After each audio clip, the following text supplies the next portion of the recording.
Hello, my name is Alan Miller. I'm going to be refuting Megan's point that more gun control will fail to protect society. She had three main points: that gun control does not deter criminals, and they will find a way to get a gun and commit their crimes either way. The second point is that more gun control laws are unnecessary because of the lack of people being killed by guns. And her third point is that the issue stands with lack of people following the rules and not carrying out the proper procedures when they have guns and when they have them in their homes. For her first point, it's she points out that criminals will not be deterred if they own a gun, and no matter how little or how many gun control laws there will be, yes, criminals will always find a way to get the guns that they want, and they won't care about the law. But it doesn't mean that we should not have these gun control laws, and make it, if we don't have them, it'll be easier for them to get the guns and kind of less illegal in a case. So we shouldn't make it easier on them. And these laws exist so that the right people can get the guns that they want to defend themselves and protect their loved ones, and that the wrong people won't be able to get them, or at least in a legal case. And we have gun control laws. Even though we have them, the point is that they're rarely used for self-defense. In an article in the LA Times, in 2012, it was roughly estimated that there was 300 million guns in America, almost a 1-to-1 ratio. And in 2012, there were 1.2 violent crimes and only 259 justified homicides, that being in self-defense for any reason. There were about 8,000 criminal homicides using guns, and 20,000 suicides, and 540 fatal unintentional shootings.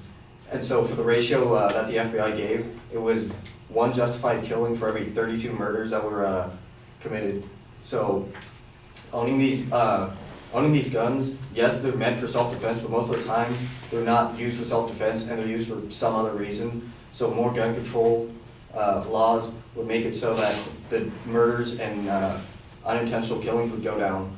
The second point is that these laws are unnecessary because of the lack of people killed by guns. And I looked at her website that she used, and she put that the top 10 reasons for deaths, firearms were at number 10, but the top 10 were heart disease, tumors, cancers, and different poisons. So yes, the top 10 is more relevant than firearms because it makes up a larger chunk, but it's still roughly 450,000 deaths a year by firearms, which is still a very prominent number. And so we still need to focus on having gun control laws so we can put that number down, so we can focus on curing these diseases and curing the ailments inside of people's bodies. And so it won't be that we shouldn't have gun control laws because people aren't being killed by them, but because we need to get these murders and deaths down so we can focus on the bigger issues at hand. Her third point is that the issues lie with people not following the rules when they have guns. She acknowledges that more than half of all suicides are used by firearms, mostly because it's a painless way and most people know someone with a gun or has a gun. And she also points out that many homes have unlocked and unloaded guns in them, and that makes a household more susceptible to an accident with a firearm or a death/suicide. And her point at the end is that these issues are that the people who own the guns and buy the guns don't carry the proper procedures and safety regulations when owning a gun in a home, and don't teach the other people in the home how to live in a house with a gun. And so the gun control laws are there to fix it, where if you want a gun, you have to go through a lot of paperwork and fill out a lot of applications just to get a gun, and then most of the time you have to go through safety training to make sure you know how to handle a gun, and then it's your responsibility to pass that information on to everyone in the household. And so relaxing it, and her other point was that suicides, again, half of all suicides were by guns, and so relaxing gun control to make it easier for someone with depression or in a not good mental state to get a gun and end their life. So relaxing it wouldn't help that, and making it stricter and making sure that people can tell when someone is mentally ill or wants to use it for self-harm or harm of others, so that they can deny them and so they won't have that way of ending their life. And so I hope that you understand why more gun control laws will help others.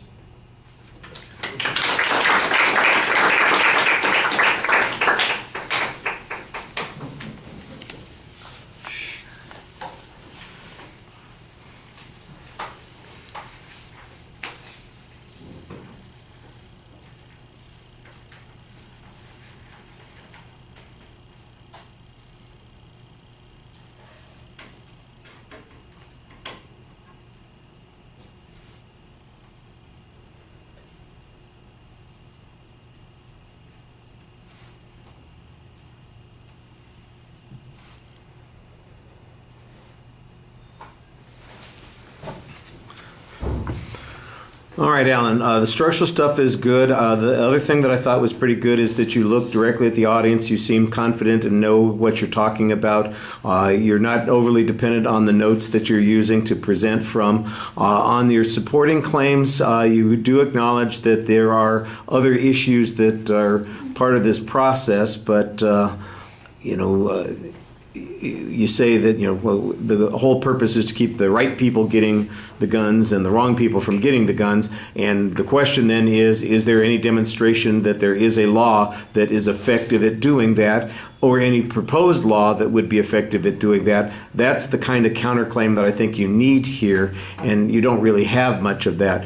The ratios of murders to, or deaths, I think it ends up being, because it's not all murders, to justifiable homicides, I think that's a good piece of statistical information to use on the argument. There are probably answers to it, but I thought that the way you presented it did a pretty good job suggesting that this is an important issue and that something ought to be done about it.